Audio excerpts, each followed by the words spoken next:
Salam cerdas selaras para tandapan semuanya. Sebagaimana biasanya, setiap hari Kamis malam kita berkumpul dalam acara Sambang Sambung Sumbang. Sambang Sukma, Sambung Rasa, Sumbang Raga. Dan puji syukur kepada Tuhan bahwasanya pertemuan kita kali ini kehadiran tamu dari berbagai daerah sebagaimana biasanya. Ada yang dari Ponorogo, ada yang dari Kalimantan Utara, Mas Sodik, yang dari Ponorogo, Pak Sagopa, dan Mas siapa? Mas Iksan dari Demak, Mbah Geng dari Eropa. Dan Mas ini dari mana? Dari Surabaya. Ada yang dari Tasik, ada yang dari Sidoarjo, ada yang dari surga? Surga, kita udah biasa di surga. Oke, pada kesempatan yang seperti ini, sebagaimana biasanya mereka datang, tentunya ada hal-hal yang ingin diceritakan ataupun ditanyakan. Ya, barangkali juga ada yang curhat karena mungkin sulit mencari tempat untuk curhat dalam permasalahan-permasalahan spiritualitas. Maka kita tanyakan sekarang pada Pak Sagopa, kira-kira apa yang ingin diceritakan atau ditanyakan. Mungkin bisa bercerita banyak dulu tentang apa penyebab datang ke sini dan lain sebagainya. Monggo Pak Sagopa. Terima kasih atas waktunya. Saya datang dari Ponorogo tadi siang ke tempat teman di Kemlaten, Surabaya. Nah, saya datang untuk menemui Yang Wildo karena saya melihat video-video di YouTube-nya itu yang sangat menarik sekali. Dan wah, saya ini selayaknya berguru lah. Siap. Bertanya dan bagaimana menjalani kehidupan ini supaya kita bisa hidup berbahagia, lahir dan batin tanpa kecemasan. Tidak ada penderitaan. Itu adalah tujuan saya.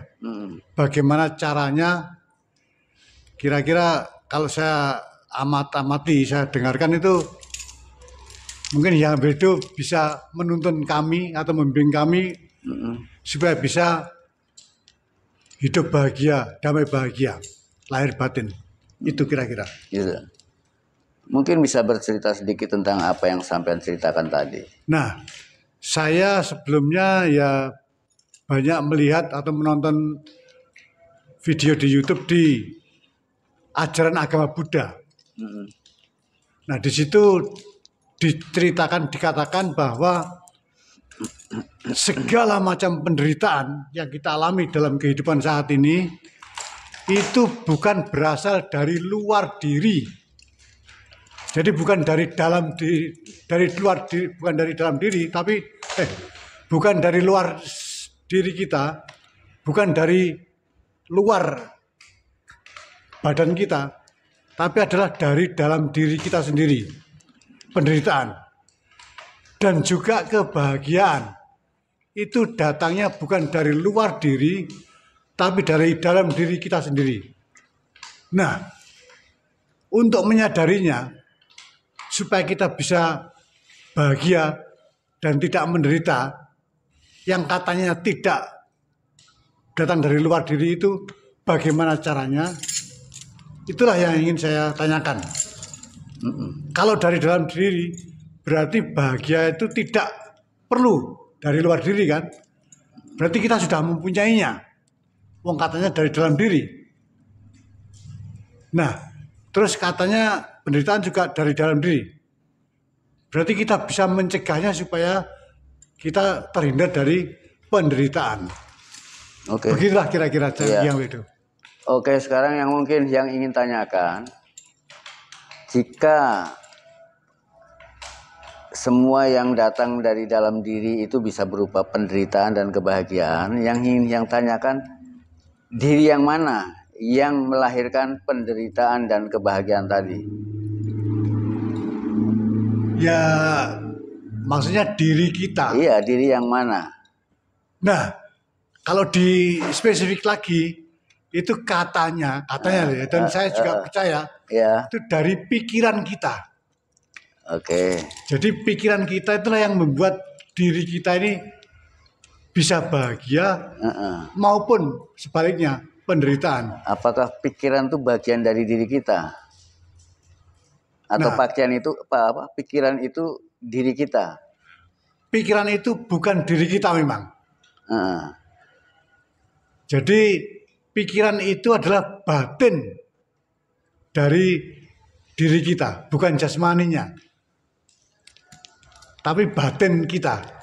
Jadi di dalam batin itu ada pikiran, ada kesadaran. Gini ya. Pikiran, Ya, ya. Pikiran itu bukan dari diri kita. oh, Dia bukan bagian dari kita, oh, dari diri kita. Cuma banyak manusia yang tidak menyadari bahwa setiap orang tanpa disadari telah mengidentifikasi dirinya sebagai pikiran. oke, Ya. Ya. Setiap orang tanpa disadari sudah mengidentifikasi dirinya sebagai pikiran. Oke, Ya. ya. Mereka tahu memang, mereka tahu karena membaca. Mereka tahu karena mendengar. Tapi mereka belum menyadari bahwa sesungguhnya setiap orang telah mengidentifikasi dirinya sebagai pikiran. Sehingga setiap orang sulit untuk keluar dari pikirannya. Konsep itu ya. Iya. Kenapa bisa terjadi demikian? Kenapa bisa terjadi manusia tanpa sadar bahwa yang selama ini yang kita kenal sebagai diriku adalah merupakan produk dari pikiran kita sendiri. Ketika manusia mencoba untuk mencari siapa diri kita yang sebenarnya, maka yang mencari adalah pikirannya. Dan ketika pikiran mencari, pikiran pun menggunakan kemampuannya untuk mencari. Lewat membaca, mendengar, mencoba untuk menggotak-gatukkan. Sehingga semua yang dia ketahui tentang dirinya, yang dia dapatkan melalui pikirannya, hanya sekedar produk pikiran. Maka diri yang dia tahu, hanya sekedar pemahamannya tentang diri. Dan ini yang seringkali menjadi penyebab dan penghalang untuk mengetahui diri yang sebenarnya. Karena manusia tanpa disadari, mulai dari semenjak bayi, ya, manusia itu mulai dari semenjak bayi sudah diperlakukan sebagai pikiran. Sudah diperlakukan sebagai pikiran. Ya, yang mungkin pernah memberikan pencerahan semacam ini. Mungkin perlu diingat kembali. Setiap orang, mungkin kita juga pernah jadi anak-anak dan kita juga pernah jadi orang tua. Nah, ketika kita menegur anak-anak kita atau dulu ketika kita masih anak-anak seringkali ditegur orang tua kita. Mau kemana nak? Gitu kan? Si anak pasti menjawab, saya mau ke sekolah. Oke. Kan gitu ya? Ya. Ada apa nak ke sekolah? Ya saya mau apa? Belajar. Jadi saya mau belajar. Gitu. Nah kalau kita tanya, yang belajar siapa? Yang belajar siapa coba? Pikirannya. Yang belajar siapa? Dirinya kah atau pikirannya kah? Seharusnya jawaban yang tepat adalah mau kemana nak? Tapi jelas anak-anak tidak akan mampu menjawab semacam ini. Mau kemana nak? Harusnya dia akan menjawab, saya mau menyekolahkan pikiran saya. Tapi kan dia enggak, saya mau sekolah. Berarti dia menjadi pikiran. Identitas. Ya, ini yang disebut saya sebut sebagai mengidentifikasi dirinya sebagai pikiran. Dan itu bukan kesalahan anak. Setiap orang diperlakukan dan memperlakukan seperti itu. Dan itu sudah menjadi budaya tanpa disadari. Sehingga setiap orang itu tumbuh bukan sebagai diri yang sebenarnya, tumbuh sebagai diri yang dia pahami, diri yang dia sangka. Nah, diri yang dia pahami dan diri yang dia sangka ini tumbuh berkembang menjadi penghalang. Itu diri inilah yang membuat kita menderita.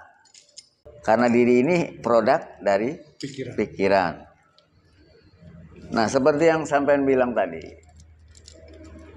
yang disebut kebahagiaan dan kesulitan, penderitaan, semuanya memang produk pikiran. Tapi kita tidak perlu menyalahkan pikiran.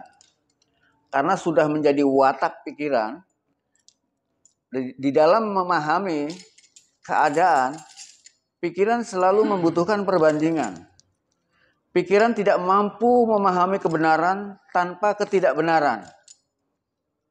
Pikiran tidak mampu memahami terang tanpa adanya gelap.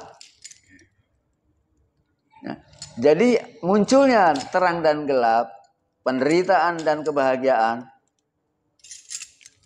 ini yang sebut sebagai kebahagiaan dualitas atau cahaya dualitas. Cahaya dualitas dengan cahaya non dualitas itu beda. Ya. Karena kebahagiaan dualitas adalah kebahagiaan yang selalu berbanding. Ya. Itu yang membuat kita menderita. Sehingga seolah-olah hidup ini ada bahagia, ada susah.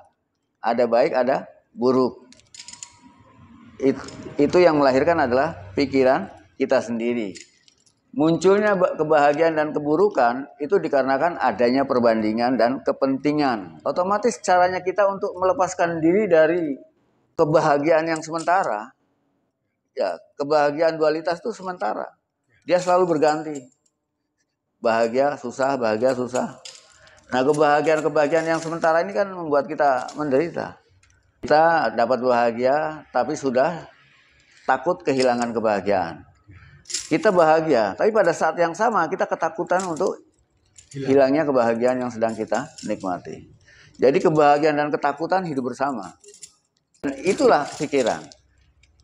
Jadi cara kita untuk bisa menghindar dari hal-hal yang bersifat dualitas ini, ya harusnya kita jangan terlalu dekat bergaul dengan pikiran kita.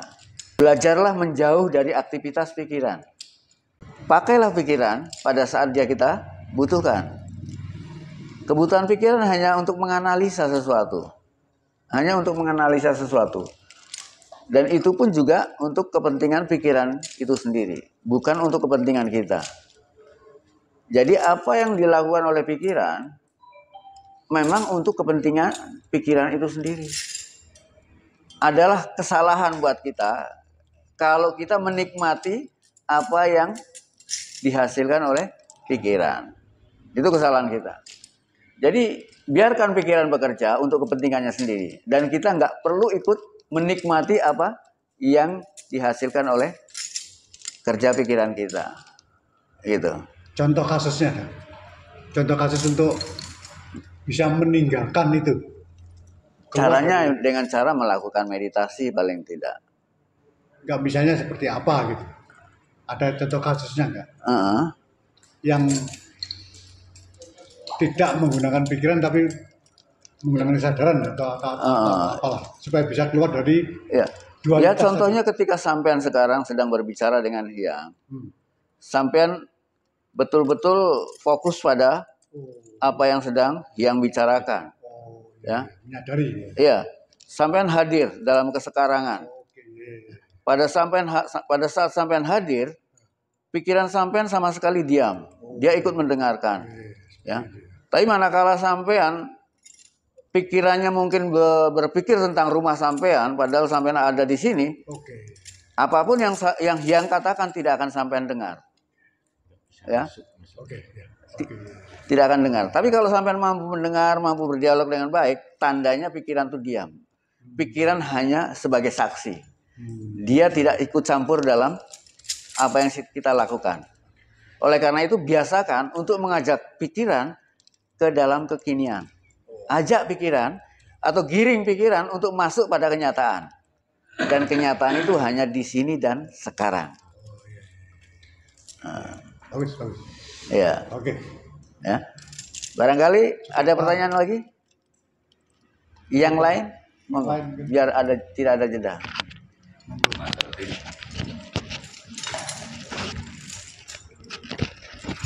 Yang lain semua. Silahkan kalau memang ada ide-ide langsung cekatan untuk bertanya. Setelah dapat pencerahan dari yang jadi Rahayu. Ya, setelah menyimak apa yang ditanyakan oleh Bapak Sagopa tadi, saya hampir kehabisan kata-kata karena apa yang dijelaskan yang Wildo ini semua masuk realitas dalam kenyataan yang sebenarnya. Jadi itulah makanya saya datang jauh-jauh dari Tarakan, ya ingin menyaksikan kebersamaan ini, dan ya mudah-mudahan ini semua akan diawali semua para sedulur-sedulur semua dan akan menjadi kebangkitan Nusantara. Ya. Khususnya untuk minimal pribadi kita sendiri, keluarga, dan teman-teman kita semua. Oleh sebab itu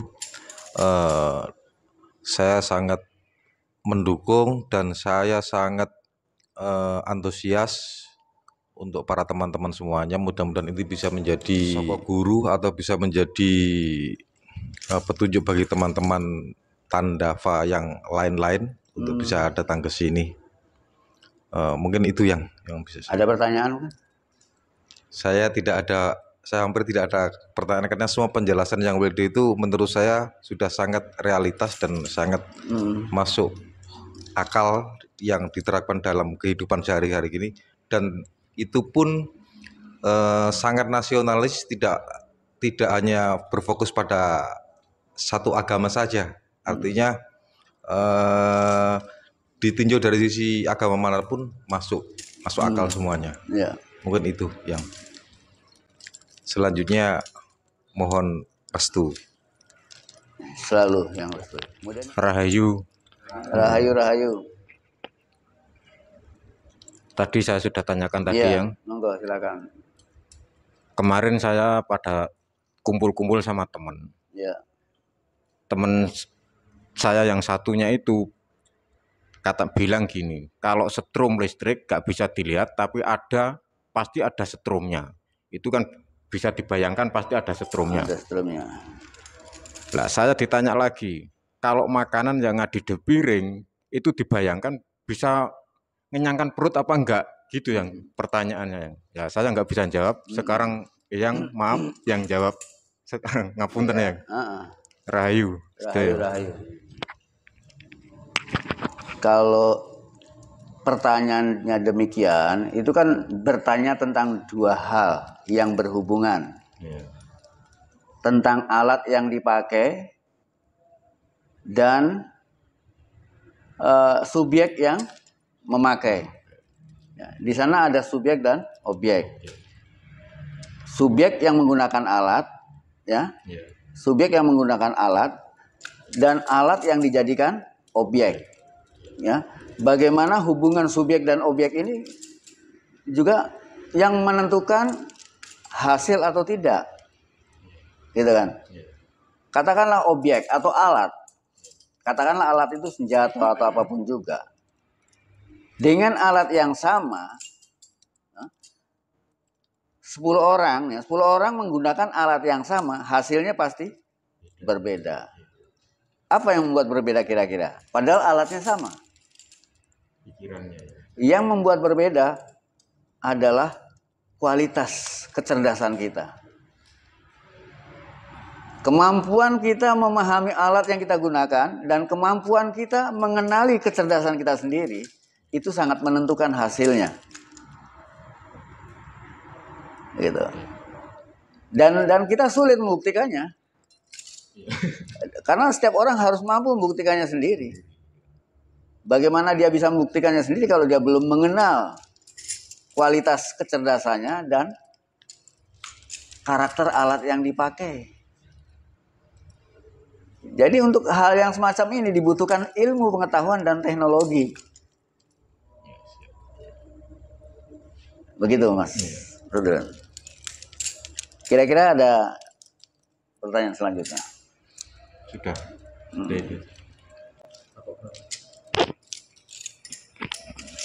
Monggo, siapa lagi?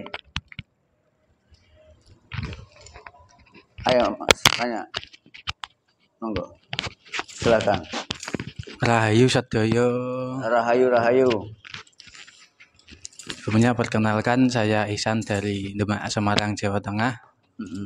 Ya, semua dalam perjalanan. Kebetulan yang tadi bicarakan emang betul. Semuanya adalah saat ini dan sekarang. Bahkan pun detik ini. Karena yang kemarin itu sudah hilang.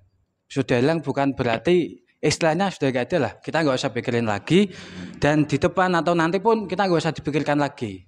Kita hadir sekarang di sini, diri ini, raga ini semuanya kita hadirkan di sini.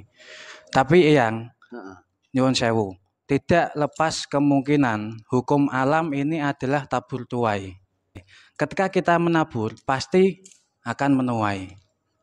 Contoh kecil, dari rumah aku menabur ke sini, aku menuai di sini. Aku menabur minuman, nanti saya kencing. Itu hukum alam. Yang saya pahami seperti itu, yang. Menurut aku itu semuanya dari dalam diri kita sendiri. Nah, ini misal teman berkata kasar atau jelek. Kalau kita mengakses, kita masuk ke dalam ini, pasti kita akan emosi, ya kan? Ketika kita menutup telinga kita, bahkan teman ngomong apa, kita nggak ngefek apa-apa. Ada omongan teman yang bikin emosi kita kendalikan. Melalui apa? Aku melalui nafas. Ketika aku tarik nafas dalam-dalam, secara tidak langsung itu akan tenang. Karena syarat manusia lahir di bumi cuma nggak ada, hampir tadi ada syarat. Syaratnya hanya nafas. Dan untuk menuju ke sang itu tadi, sebelum kelahiran, kalau apa itu, bahasa Jawa mungkin pamungkase awal.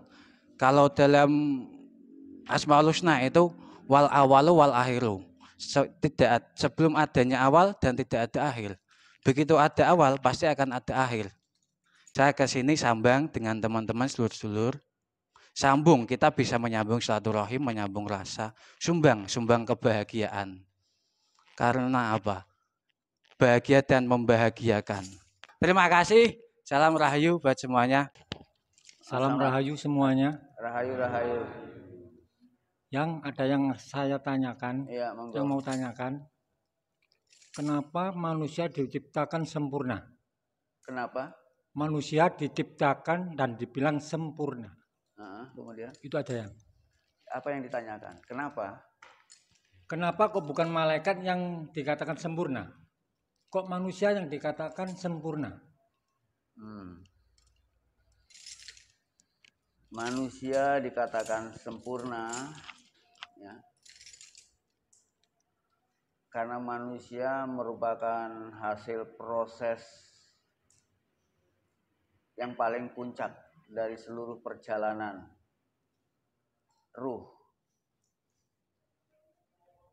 Kalau kita lihat dari perjalanan tubuh yang memakan waktu cukup panjang, dari mulai sel tunggal, mereka berevolusi, berkolaborasi, berkoloni dan berorganisasi, membentuk tim-tim atau komunitas-komunitas tertentu yang berubah bentuk pada setiap zaman, menyesuaikan diri dengan keadaan zaman. mulai dari sel tunggal menjadi amuba, menjadi reptil, menjadi tumbuhan, menjadi hewan, dan berbagai macam bentuk hewan. Mereka ada yang punah, ada yang tetap hidup. Dalam rangka untuk mempertahankan dirinya, proses perjalanan tubuh ini terus mengalami berbagai macam perjalanan, perubahan, dan pertumbuhan hingga mencapai titik menjadi manusia. Manusia merupakan puncak dari seluruh evolusi.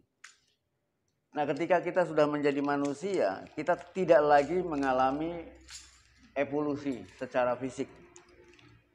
Tapi evolusi yang terjadi kemudian adalah di otak kita. Otak kita yang berevolusi. Bukan lagi tubuh. Kalau di tingkat binatang tubuh. Nah, karena kita ini sekarang sedang mengalami evolusi di tingkat otak. Tinggal tergantung bagaimana manusia mampu menggunakan otaknya dan mengenali otaknya.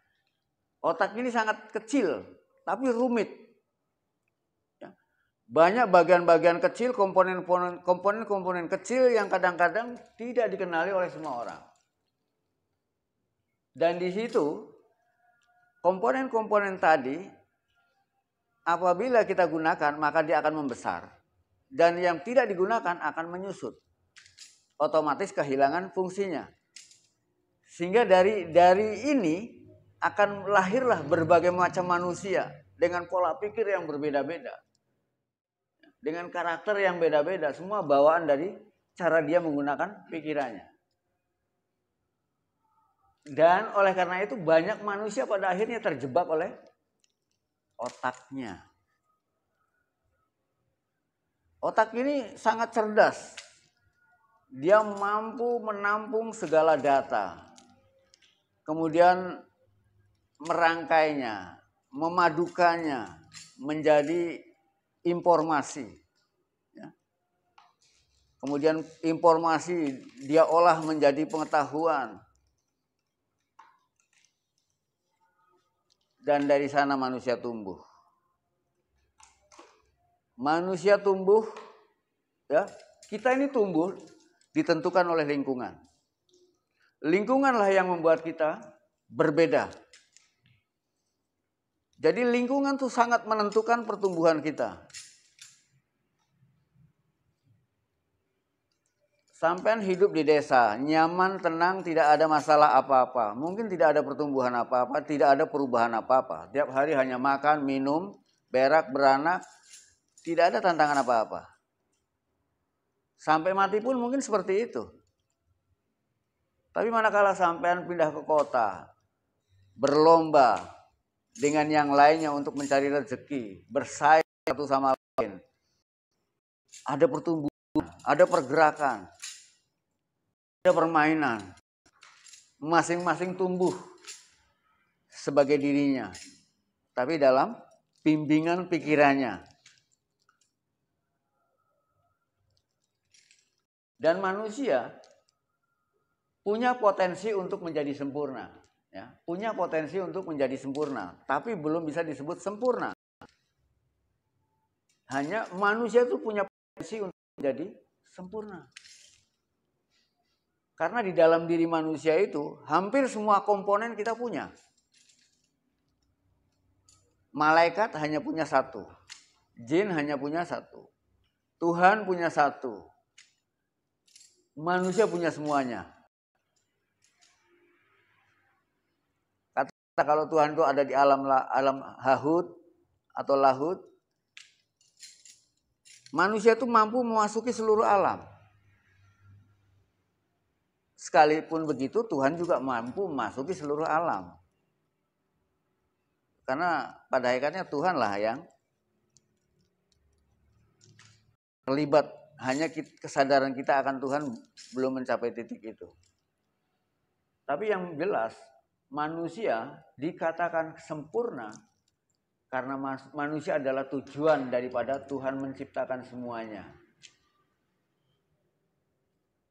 Manusia adalah merupakan tujuan kenapa dia sampai menciptakan semuanya. Ada apa dengan manusia?